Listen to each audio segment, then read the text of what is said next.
हम गांव में कैसे उनको ले जाए, हम गांव में कैसे अपने संघर्ष को मजबूत करें, हम इस बात के लिए आप विचार करने के लिए आए हैं। इसलिए आज हमें अम्बेडकर संविधान संवाद की जरूरत है, जो हम एक दूसरे की संवाद कर रहे हैं।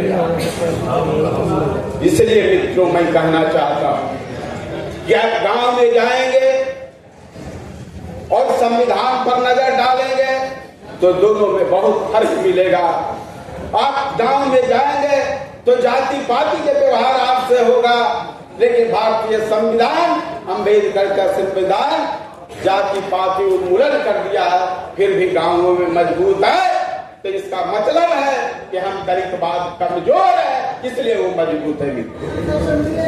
इसलिए हमको दलितवाद को मजबूत करना है, और दलितवाद को इसलिए मजबूत करना है कि हमने 74 वर्ष से आजादी की सरकारें देखी, हमने कांग्रेस को भी देखा, हमने बिहार में लालू जी को भी देखा, हमने बिहार में नीतीश कुमार को देखा, लेकिन गैर बराबरी नहीं मिटा पाया इन लोगों ने। इसलिए हम लोग जन सुराज के जरिए इस राज्य के गैर बराबरी है, चाहे वह सामाजिक गैर बराबरी हो, चाहे वह आर्थिक गैर बराबरी हो, चाहे वह राजनैतिक गैर बराबरी हो, उसको हम जनसुराज के माध्यम से मिटाना चाहते हैं। इसलिए आपकी आवश्यकता है, इसलिए आपको दलितवाद को मजबूत करने की जरूरत है। इसलिए आपसे तो आज एक संवाद हम लोग एक दूसरे से कर रहे हैं कि आखिर कैसे मिटाया जाए राजनैतिक।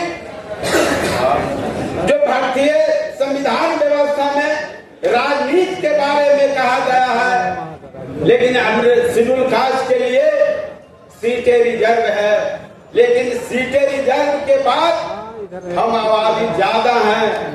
हमारा जो जनरल सीट है वहां भी हम अन्य जातियों की अपेक्षा ज्यादा आबादी रखते हैं, लेकिन आप वहां से जनप्रतिनिधि नहीं बन सकते हैं। ये हालात है बिहार का।